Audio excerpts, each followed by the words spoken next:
I went to the point where I backslided because I became very prideful. There was so much things going on, like the church was growing, where it would start from around 40 people to multiplying to 350 people. Um, Plenty of healings, plenty of um, deliverances, testimonies. Um, it started to be a thing where I put myself into a place where I kind of had power, when everything belonged to God. Everything will be kind of like I'm so boastful, ready to call the pastors, other pastors up and say, look, why that happened in service today, and share it. Um, Even evangelizing, I always wanted to have like the biggest church or the best known best how can I say this, in figures and numbers. So when the bishop was like, how many people did you have? I'm always like, how much? 300, 200, 400. Um, So that's what became important, not for the glory of God though, just for the glory of myself.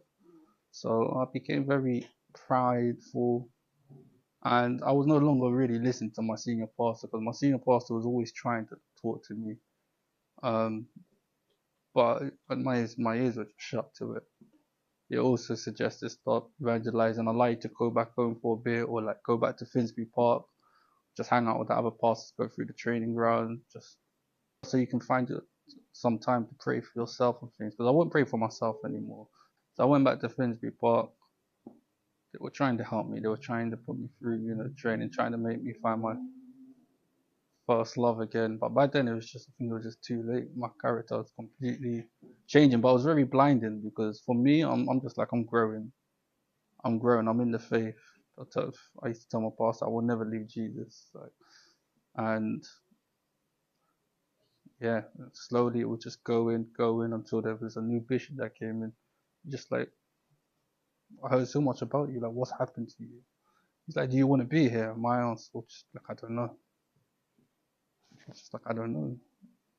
And that would have never been my answer before. Before was, it was very assigned to do the work of God. Now I don't even know why I'm kind of doing it. It's just, I'm getting bored of the praise now as well. It's just, I didn't know I was doing it. It's just, I was completely lost until I'm there just like, I don't want to do it no more. So I moved back to my mum's house. Um, I was still attending church and things like that. Um, but then there was a thing where I heard our pastors and members were kind of talking about me, or talking really bad of me, and you know, or pastors talking behind my back and then shaking my hand. I really didn't like that. I felt like pastors didn't want to talk to me no more, and they treated me differently. So then I was just like, I just felt like I lived a lie. It's all a lie. Like Christianity is a lie. I've been wasting my whole time doing this, and it just took me further and further away. Um, and then I was like, I get more love from the world. I've never been in a place in the world where I don't get love and respect. So it was just like I found myself back there. It was around 3 months after that I kind of left the church, um, and then I went back to my old area where I had this thing where I wasn't going to return back to the church because what was going through my mind is that they have no respect and they're not really real. And the people on the streets, my old friends that I used to hang out with, they were loyal, and there's much more loyalty in them than there ever was in the church. So in that 3 months, I was still trying to be like, I'll pray at home. I wouldn't lose my faith completely, and I was just ending up hanging out with them in the area, not participating in like the gang activities that they'll be doing, but I'll definitely be around them. They'll be hanging out around my house. I'll be around their house, and I started listening to the old music that I used to listen to slowly, very slowly, bit by bit, bit by bit. I started to talk more the street language. Started to slowly start to dress like them again. Um, And then I was just one day on YouTube, just listening to music, and all of a sudden, there was like, he literally looks like a demon. There was a guy called Marilyn Manson, and he had the message up about Christians, and I must have thought, let me just actually just click on this, let me see what this is about. And then his message was sort of, it was at like the MTV Awards, where he was like, I'm so tired of Christianity, I'm so tired of, them being the beautiful people and we are trash sort of thing. And it was like a really demonic performance he did, but I was thinking to myself, hey, this is exactly how I feel. So let me watch more and more, and then it wouldn't be long until I started to, without really paying attention to it, I'll start imitating that type of behavior. Like I'll really start to hate Christians, I'll really start to hate God. And even my friends were like, what's happened to you? You just came out of the church. It's like, what are you listening to rock for? He's like, what did they do to you? I'm like, nothing, I just don't like Christians. They're like, how did this happen? I was like, I just don't like them. But it grew and grew. The hate grew, and then before you knew it, I started hearing like voices. I really did not like the Bible anymore, so I'll start ripping up Bible verses. So what I saw Marilyn Manson do, um, he belongs to like the church of like the anti-Christ church. He has a lot of wisdom, knowledge on the Bible, but he makes a complete mockery of God. He'll do things like he'll be wiping his bum with the Bible verses, ripping them out, chewing them, setting it on fire. And he talks very strongly about how much hate he has for God and how we are our own gods. Basically, we are our own gods. Um, if you do evil, you're evil. If you do good, you're good, sort of thing.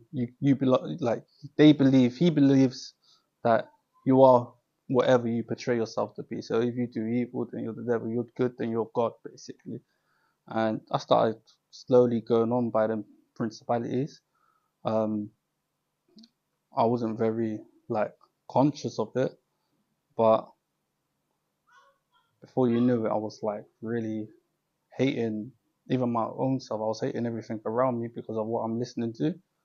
And then I started to listen to more people around that type of genre, type of music field, and it was all about wanting to die, all about being sad, all about being lonely. I used to also go to the concerts as well. So that played a big impact in how I felt about Christianity. I started kind of picking up the books. I wanted to read what his belief is, so I picked up the book of Satan, bought it, and trying to read it. And then I started to get like really bad voices. It was like, and whatever I kind of learned in the church about faith as well, was kind of like I was applying it to now the world I'm in, and it was just like really destroying myself and probably people around me as well. Um, yeah, so it was like a moment where I was really deceived. I made a big mockery of God. I told God I'll never want to pray again. I want to forget all the words in the Bible. I used to find myself after a while drinking, smoking, not long before that. Um, and then I'll just hear voices like really telling me instructions, like really strong voices, like physical voices. I mean, I had a lot of people around me on a daily basis. I have to have people around me because otherwise I feel like really lonely.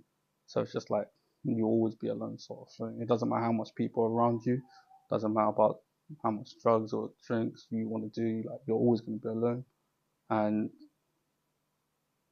there will be times when I'm just like, it's just there were songs I'll actually write which I was like always singing about loneliness or dying. Or as I was hanging out with my friends, I got introduced to like clubbing very slowly. I became very involved in clubbing, like every day more or less. I go to work, and after work it's like partying in. Well, we have central London. Used to spend a lot of time drinking, smoking, always being like high off cannabis or just drunk. Um, Although I've kind of deceived myself saying I won't get back into that trouble because I was always like kind of in the wrong place, probably wrong time when fights will kick out or when enemies will be around them, and then it's just like now I've got to kind of like have their backs. So we're in back and forward rivalries, fights, guns are involved, knives are involved. It's getting bloody in the rivalries that they'll be in. And then there's one occasion where, you know, it happened after a club, and everyone's just running all over the place, like guns are getting fired and stuff like that. Um, and then one of the other people caught me on my own, and he was just like, "What now? Like, there's no one around you." I was just like, "I'm already involved." He's like, "You are now." He took out his gun, kind of pulled the trigger, and he's like, "You're dead." Pulled the trigger, but it got jammed, and it was mixed emotions going through my head in that moment because um, at that time I like really wanted to kind of like die, but then I didn't want to at the same time. But I wasn't scared, but it was more like, why am I still here? That wasn't the first like kind of situation where things like this have happened. Um, so I couldn't really understand why I was so protected, although I understand it now. Like I can understand that the devil wanted to, kill me so badly. Um, but I've always had like something protecting me, like angels around me, protecting me, not allowing me to get hurt. While my friends are getting hurt, it's just like I'm always escaping. And I really didn't think anything of it, to be honest. I really didn't. It was because, like I said, I didn't care for my life anyways, and I think all my friends kind of knew it, and they liked being around me for that reason because I'm just that person who has nothing to lose, sort of thing. It's crazy. They like to have like the crazy ones in the group, so um, I didn't really think anything of it. Um, I didn't really think anything of it, to be honest. Um, it's just like I got a ticket away from, from death, really. I think not too long after that, I think COVID kind of hit. COVID came along, so there wasn't like no clubs, all the clubs were shut. Um, so I wasn't really going out that much. I wasn't hanging out with my friends because it was isolation. Um, so during that time, I'd just be at home, probably like drinking, smoking a lot. Um, I felt very isolated, very alone. So um, there was a time in that time, I think it was around that time where I think I tried to kill myself by doing some pills. Um, but then I woke up and I was quite upset. I woke up, but I woke up and I woke up and I was really dizzy. I was vomiting a bit and just thinking, I just thought, I don't think I can really, I don't think I can really die, to be honest. And I must be here for a reason.